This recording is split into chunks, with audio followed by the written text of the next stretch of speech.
Shalom, I am Dr. Ann Davis, and let's work on the letter Chet, which is the 8th letter of the alphabet, and of course represents the number 8. Now let me read you the little introduction. The number 8 surpasses the completion and perfection of the number 7. So 7's perfect, and when you get to 8, you've gone beyond perfect. It represents superabundance, a new beginning, and a true life with God. Now what I like to do is I like to have you memorize the alphabet in clusters. And these are the clusters that I learned, and it worked out well for me, and I suggest it for you too. So I took the first 4, aleph, bet, gimel, dalet. So if you memorize those, aleph, bet, gimel, dalet. And then I put the next 3 in a cluster, hey, vav, zayin. And then I did another 3, chet, tet, yud. Now, we're going to work now on the letter Chet, but I put this up here because I think you should be memorizing these letters if you don't already know them. So we have here the letter Chet. Take a look at it, and it's very similar to another Hebrew letter, which is Hey. See how similar they are? The Hey has an opening, which welcomes us into God's presence, and therefore the Hey, the number 5, represents God's grace. Now, Chet has no opening, and it's the 8th letter, so it represents the number 8, and we're going to see what it means in just a minute. But I wanted you to see those 2 letters because they're so similar, and you need to recognize between the Hey, which has the opening, and the Chet that is closed. All right, let's look at the Paleo-Hebrew. The Paleo-Hebrew looks like a picture of a tent wall that protects. And here's a picture of Bedouin women within a tent. And the wall, of course, is protecting them from the harsh sun, the heat of the sun, from wind, rain, from sandstorms. So that the tent, it protects. The tent wall protects. So 8 transcends the perfection of 7, which means it's superabundant. 8 represents a new beginning because 7 is complete. So you start 8, you've got a new beginning. 8 also represents true life. And when you get to that superabundance, the new beginning, it's true life. All right, let's just review for a minute the number 7. God's creation required 7 days. 6 days you shall labor and do all your work, but the 7th day is a Sabbath of the Lord your God. So we have the number 6, which represents mankind, plus 1, which is God, and you put them together equals 7, which is complete. So we take a look at 8. If 7 is complete, what is 8? Well, 8 transcends. It goes beyond the perfection of 7. So let's look again. Labor is mankind, plus 1 is God, and that equals perfection. Now the perfection is a spiritual relationship with God in the physical world. So we get 8, which is surpasses the perfection and completion of 7. It surpasses the spiritual relationship with God in the physical world. Amazing. So the number 8 represents one who is without sin and not just has a spiritual relationship, but can come into God's presence. Because the person is one with God. The person has no sin, becomes one with God. And it also represents a new beginning with true life. All right, and that true life is is a light 100% of the Spirit, where you're walking by the Spirit 100% of the time, and you have no sin, and you're in God's presence, and that's a true life. Now I want to show you something about Israel's annual festivals. We have 3 major festivals: Passover, Hebrew is Pesach; Pentecost, Hebrew is Shavuot; and Tabernacles, Hebrew is Sukkot. Now, there are 2 minor festivals in between Passover and Pentecost, and there are 2 in between Pentecost and Tabernacles, making 7. So there are 7 annual festivals. 7, of course, is our number, our number of perfection, completion, perfection. Now, let me show you something really interesting. Passover has 7 days. There's no other festival that has 7 days except for Sukkot, but Sukkot, it clearly tells us in Scripture that Sukkot is a festival of 7 days. But then there's added an 8th day. So Sukkot, Sukkot, which is Tabernacles, is a festival of 7 days, just like Passover. So they're in parallel. Passover and Tabernacles are in parallel. Passover is the beginning, Tabernacles is the end, but Tabernacles is different because it adds a day. So it's a festival of 7 days, but it adds a day.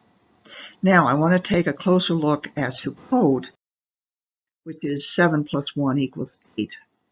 And we read about Sukkot. For 7 days you shall present an offering by fire to the Lord. So that's the 7 days of the festival of Sukkot. But there's going to be an 8th day.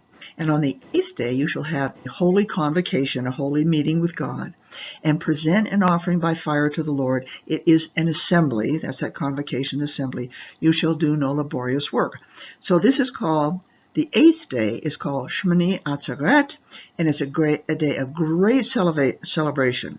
And the sages concluded and suggest to us that although it was completed on day 7, God wanted to spend one extra day with his people, Israel. And of course, now we have the Gentiles added to his people because they have done work for him during all of this time leading up to the festival of Sukkot. So we have here, Shmini Atzeret is the name for the 8th day. And so we read, you shall present a burnt offering as a soothing aroma to the Lord. Now the soothing aroma is that incense that floats up to God, and God smells that wonderful sweet aroma, and he knows that this is one of his children who is so loving of him that they want this sweet aroma to go up to God.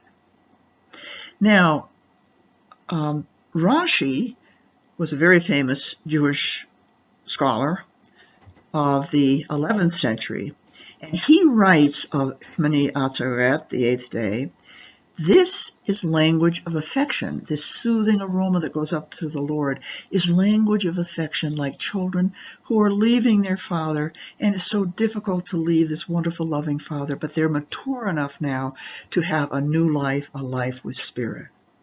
Right? And then he continues. He says, your departure is difficult for me. Just delay it one more day. I don't want you to leave me yet.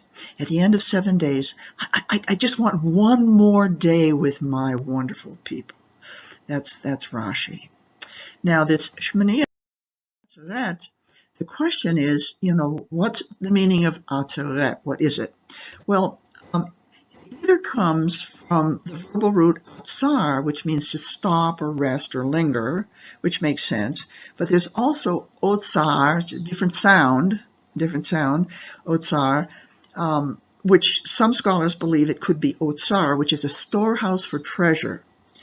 Because this 8th day, when God's people are in the spiritual condition with him, and it's just such a delight for him to be with his people, a storehouse for treasure. Now let's take a look at the Atzar, and we get here, I'm going to give you the Atzar in Scripture. Sarai said to Aram, behold, the Lord has prevented me, he stopped me from bearing children. Please go into my maid, perhaps I will obtain children through her.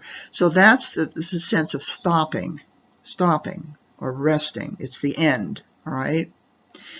But then we also have otzar, which is that storehouse for treasure. And here is how that word is used in Deuteronomy. The Lord will open for you his good storehouse, that's our word otzar, the heavens, to give rain to your land in its season and to bless all the work of your hand. The rainy season follows Sukkot, and rain represents life. Without rain you have no life. So another possibility is that Atzeret comes from otzar, meaning a storehouse for treasure, and I'll give you one more example of otzar. This is Joshua and the people of Israel and conquering Jericho. They burned the city with fire and all that was in it. Only the silver and gold and articles of bronze and iron they put into the treasury of the house of the Lord. So the treasury is that storehouse where all the precious things are kept. And then we have here in the house of the Lord would be in the temple, in God's house. So is it Atzar or Otsar? We don't know, but that's what the scholars play around with. Now I want to do one more thing because it's absolutely fascinating, and that's in the New Testament. Yeshua on the last day of Sukkot came to Jerusalem. Now on the last day, the great day of the feast. Now would this be the 7th day or the 8th day? Let's continue and see what you think. On the last day, the great day of the feast, Jesus stood and cried out, saying, "If any man is thirsty, let him come and drink. He who believes in me, as the scripture said, from his innermost being shall flow rivers of living water." But this he spoke of the Spirit. What do you think, 7th day or 8th day? I personally think it's the 8th day, because the 8th day, it was completed on the 7th, but the 8th day, all of God's people are in his presence because they're in a spiritual condition with no sin when they can come into the presence of God. I think this is the 8th day.